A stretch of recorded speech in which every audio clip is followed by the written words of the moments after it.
Is JJ McCarthy a Bronco? We're going to talk about this on today's episode because there's been a lot of smoke surrounding JJ McCarthy and the Broncos going back for quite some time. But today we had Broncos legend Mark Schlereth hop on Colin Cowherd's The Herd, and they talked about JJ McCarthy and a potential fit in Denver. So we're going to unpack this on this episode. But I think a good starting point for the JJ McCarthy to the Denver Broncos smoke was during the Super Bowl when Sean Payton was at Radio Row. A rumor came out that Payton was, quote, enamored by J.J. McCarthy. So it's not something that just festered during the NFL Combine. Like, we have seen it grow for a couple of weeks now, and with the Broncos picking at 12 and likely being out of the Caleb Williams, Drake May, and Jane Daniels sweepstakes, J.J. McCarthy may be their next best option.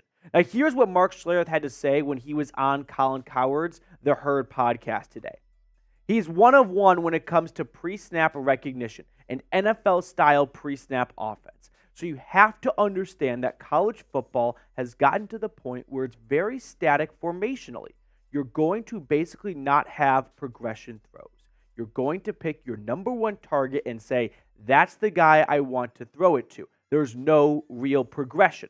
And I 100% agree that from the neck up, J.J. McCarthy is one of the best quarterbacks in this draft class and in very recent draft classes because we haven't seen a Michigan quarterback go to the NFL since, has it really been since Tom Brady or Chad Henne, I guess? It's been a long time. So I think J.J. McCarthy running that pro-style offense at Michigan compared to other quarterbacks who turn to the sideline, they see a big board, you know what I'm talking about? It's got emojis on it, it's got like a logo, it's got an animal, and that's the play right there. Whereas at Michigan, no, they are reading a play into J.J. McCarthy, and he's reciting it back to the offensive line and in the huddle, and that's much more NFL style. And a lot of guys, when they get to the NFL, they don't do very well with that because their coach is giving them a very long play that they have to remember and they have to recite to the entire rest of the offensive line and the overall offense. And there's a lot of breakdown in communication at that stage. So J.J. McCarthy definitely checks the box from that standpoint. Now here's what else Mark Schlereth had to say. It's not about who's the best college quarterback is.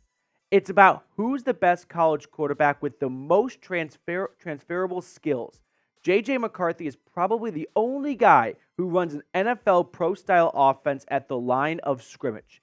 This is why he is climbing up draft boards, because he's the only guy who is responsible at the line of scrimmage. Now, my spin or my take on this, if you will, is J.J. McCarthy may be excellent at that. He might be rating 9 out of 10 when it comes to NFL draft prospects for reading defenses at the line of scrimmage and running a pro-style offense and reciting the play call to the rest of the offense.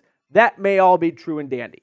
But when you're picking a quarterback in the top 10, top 12, I need some more than just guys that can do a great job of delivering a play call to the huddle. You've got to have some elite traits that separate you from other quarterbacks who can give a play call to the rest of the 10 offensive members, but can't make the tough throws, can't have high velocity on their passes, don't have downfield accuracy, whatever it may be. And for JJ, I just haven't seen him stand out at any of those areas when it comes to actually, throwing the football. So being able to command an NFL huddle is definitely important. I think it's something that your average fan kind of glosses over. And every once in a while you hear like a mic'd up player and you listen to an NFL play call and you realize how long it is. I mean, the NFL play call includes instructions for the offensive line, the running back, the wide receiver. And you got to deliver all that while the play clock's going on, get to the line of scrimmage, see the defense, have time to call an audible if that's what you want to do. And that is a skill. And that's one that J.J. McCarthy possesses. But I got to see him actually throw the ball down the field more than just like 40 times last season to think that's a guy worth taking top 10. Now, a couple of days ago, we shared a clip on this channel with Dane Brugler from The Athletic back during the NFL Combine when our very own Tom Downey sat down with him and chatted about some NFL prospects, including J.J. McCarthy. So if you missed it a couple of days ago, I just want to refresh everyone's memories because I think it's a very valuable clip to listen to. So let's roll it. Yeah, and if I'm Minnesota, I love that fit for him, for both sides, really. You bring Kirk Cousins back on a one-year deal. You draft J.J. McCarthy. I think that makes sense for everybody. But how does Denver feel about him? How do the Raiders feel? Because JJ McCarthy is not the most NFL ready guy. I think if you threw him out there, he would be fine. And I think he has the mental toughness to work through all the mistakes and the roadblocks that are going to inevitably come. But do the Broncos feel that way about him, or do they have to? Would they start Jarrett Stidham for 8 games before they feel ready with JJ McCarthy? Do they want to do that? But if you're the Broncos, what are your options? If you can't trade up to 3, I'm just not sure what else you're going to do. And so I do think McCarthy this week is going to really impress with the interviews. He has the intangibles.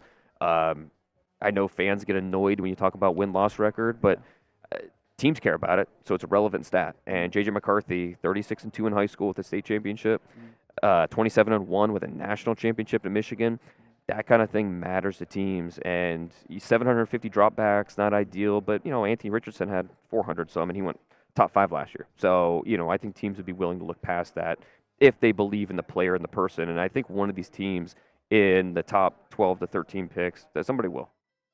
First off, shout out to Dane Brugler for spending some of his time with Chat Sports during the NFL Combine. But I think what he had to say was very valuable, and there's a lot of really good insight into where JJ McCarthy or how JJ McCarthy is being viewed by the ultimate decision makers in the NFL. Now, we have more ground to cover on today's episode, but really quickly, I want to ask this question. It's a little bit of an unusual question that we ask here on the channel, but with us getting into free agency, I figured what better time to do performance reviews than right now. So let me know, how likely are you to recommend this show to a friend? Scale it 1 to 10 in the comment section. 1 being you hate it and you have no idea why you're still watching right now. 10 being you love this show and you've already showed it to a bunch of your friends and family. Let me know in the comment section. And if it's not a 10, please let me know what I can do better, what you like about this channel or what you dislike about this channel so I can try and make it for everyone. Now, next up on the show, we're going to talk about Denver potentially trading up for JJ McCarthy because there has been some chatter about JJ going top 10 in this draft. I've even seen him go before some other of the top 3 quarterbacks in recent mock drafts. So if that's the case, Denver at 12 is going to have to make some moves. And we're going to go through what it would actually cost to move up in the draft because I think there's some fallacies when it comes to trading up in the NFL draft. But really quickly, with the free agency open tampering period kicking off on March 11th, we are less than 100 subs away from reaching 20,700. So our ultimate goal was 21,000, but we might have to readjust our sights a little bit. Help us get to 20.7 thousand subscribers here on the channel and lock yourself in for the best free Broncos content out there.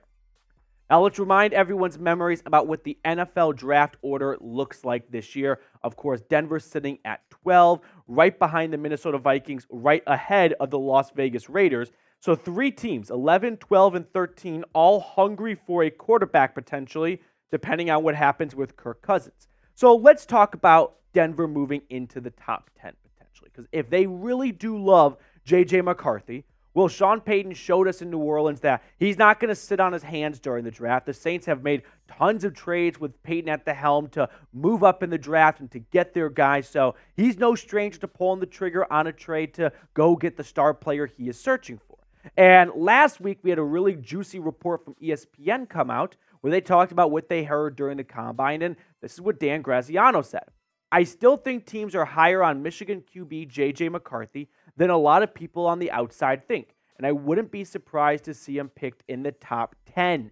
He came to Indy as one of the prospects with the most to gain, and while teams, of course, have questions, he has intriguing traits. And when there's smoke, there's fire. And there has been a lot of smoke about JJ McCarthy going top 10. And every single year when the NFL draft rolls around, the mock draft experts, if you will, they tend to build up quarterbacks because what gets clicks, what gets eyeballs, what gets attention? Quarterbacks. So naturally, they're going to balloon up the quarterbacks in every single draft class. And sometimes it's true. Happened with Anthony Richardson. He went top 5 last year. Then you get the Will Levises, where we were told he might even go number 1 overall. 1. He didn't go round 1. Or like Malik Willis. He might have been a round 1 guy. He went round 3. I don't think he was even the second quarter. Desmond Ridder went before him in that draft class. So it's hit or miss. But we got a lot of people talking about JJ going top 10. So let's go down that path for a moment. And let's talk about, all right, JJ McCarthy is a top 10 pick. Like all 32 GMs believe that he should go top 10. So if the Broncos want to get him, they're going to have to move up in order to accomplish that. Well, what I want to share and break down with you guys is the NFL trade value chart. It is a chart that has a point system for every single pick in the draft. It's got a number assigned to every single draft pick. And if you want to move up to a certain draft pick, you have to have enough points. This is just a starting block. It's not a science for sure, but it's a good baseline. So take the Broncos' 12th overall pick. That is worth 1,200 points, okay? The first overall pick is worth 3,000. Now, this changes based on the draft and the quarterbacks usually, but 3,000 for number one. So if Denver wanted to move up to, number one overall, for example, they'd have to have 3,000 points according to the trade value chart, which even if you bundle first, third, and fourth or top three picks, like you're not even in this right zip code of going first overall. So let's talk about what it would cost to move up to, let's say, I don't know, 5, 6, 7, 8, somewhere in that range. Because if we see quarterbacks go 1, 2, 3, and then Marvin Harrison goes 4, the Chargers at 5 definitely won't trade with the Broncos so they can get their quarterback. I mean, could you imagine Jim Harbaugh trading the 5th overall pick away so that his division rival could draft JJ McCarthy? But maybe teams like the Giants at 6, the Titans at 7. At number 8, you've got the Atlanta Falcons. At number 9, you've got the Chicago Bears. There's a world where the Bears already have a quarterback, so they might not need the 9th overall pick. The Atlanta Falcons at number 8, what if they trade for Justin Fields or sign Kirk Cousins? They wouldn't need a quarterback in that situation. At number 7, the Tennessee Titans, this offensive line is loaded. This class is loaded, that is. So maybe they're willing to trade down a little bit. So now that you see what the trade value chart says, and again, it's just a rough baseline, if you were to bundle your first, your third, and your fourth, that would give you 1,435 points. So we're not really all that close to 5, 6. We're looking more like a 7, 8. And again, this is just a rough idea. But if you did want to move up and you wanted to use your draft picks to do so, well, we're going to look at where the Broncos could ultimately land. But first, we have an awesome deal with our friends over at Fanatics that I want to share with you guys for a quick 30 seconds. And that's this Patrick Surtain t-shirt jersey. Warm weather is right around the corner. Summer is also almost here. So if you're looking to up your Broncos wardrobe a little bit while also staying cool, wearing a jersey in the summer can be a bit hot, can be a bit muggy, but getting a nice t-shirt jersey, a nice jersey as I call it, you still got your favorite player on the back and you're comfortable, and it's a lot cheaper than a jersey. So go to chatsports.com/PS2. Got to use that link. It's also in the comments and description to get nearly 50% off this Pat Surtain jersey.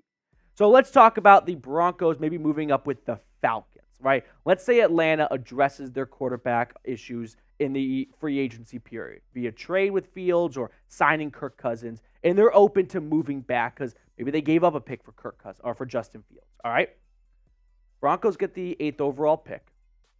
Falcons get the 12th, and in exchange, they also get Denver's 3rd round pick and a future second. Now, when it comes to trading future picks, usually teams look at that as 50% of its current value because you have no idea where in round 2 it'll be. It could be the first pick in round 2. It could be the last pick in round 2. So usually you kind of discount it by 50% by looking at future second is equal to a current third because A, I might not even be there next year to make that second round pick, and B, I've got no idea where in round 2 you are picking, and C, I want help now, not help in the future. So I think that would probably get it done. I'm guessing any team trading with the Broncos so they can move up and get a quarterback is going to add a bit of a quarterback processing fee like all of our favorite ticket sites, except for Game Time. So if you are looking to move up and get a quarterback, teams know that, and they're going to tack a little bit of a quarterback tax on, if you will. So let's say the Falcons don't play ball with the Broncos. They want to go get like a Malik Neighbors or something, okay? What about jumping just a few spots? What about the New York Jets at pick number 10? Let's say the Vikings are looking to get JJ McCarthy, which has been heavily rumored this entire offseason, and Denver simply wants to pull off an all-time heist and leapfrog the New York Jets just to move up 2 spots. It would cost you your 3rd round pick.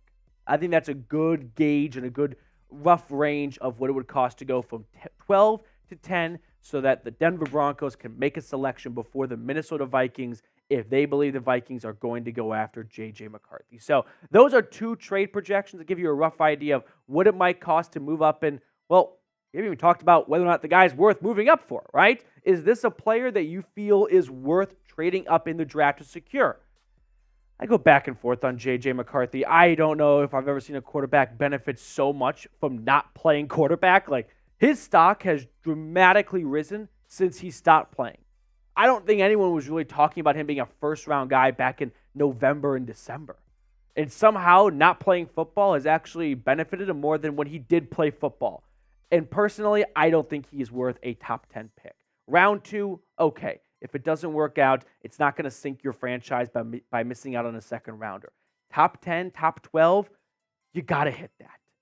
And I just have too many concerns about JJ McCarthy's downfield velocity, downfield accuracy, because I didn't see enough of it at Michigan. And maybe that's going to lead to an all-time heist because no one else did, so everyone sort of glossed over him, but put him in an offense that does ask him to throw the ball down the field, and not what Michigan had him do, which was hand it off to Blake Corum a ton, and he could flourish, and the Broncos could be the winners of the draft, or they maybe put themselves back an extra year or two. So should the Broncos trade up? T for trade, S for stay. Let me know in the comment section what you think. Personally, this is very soft to me, and I know that, but I think it may be best to just stay at 12 and not rock the boat. You've already given up. Look at draft picks as like currency. It's like monopoly money, okay? You don't want to go bankrupt. You don't want to lose all of your currency if you don't have anything to show for. And the Broncos spent a lot of their draft currency on getting Russell Wilson, and that obviously fell flat on its face. And I don't think that trade should scare you from ever making another big move again, but maybe it should scare you from doing it like 2 months after moving on from Russell Wilson. Maybe this is a draft where you go, you know what? We're just going to stay put at 12. We're not going to give up our third-round pick, have no second, have no third, put a lot of our eggs in this JJ McCarthy basket. And if it doesn't work out, could you imagine if it doesn't work out? Like, I know it's a hindsight's 2020 thing, but if it doesn't, you look back at this draft where you took JJ McCarthy in the first round and that was a bust of a pick. You had no second, you had no third to show for. You basically had no picks in the first 2 days of the draft. To me, that just seems too risky. I'd rather play it safe. That will do it for us on today's show. Thank you guys so much for tuning in. We're going to sign off, let you get back to the rest of your wonderful hump day. We will sign off and see you all later.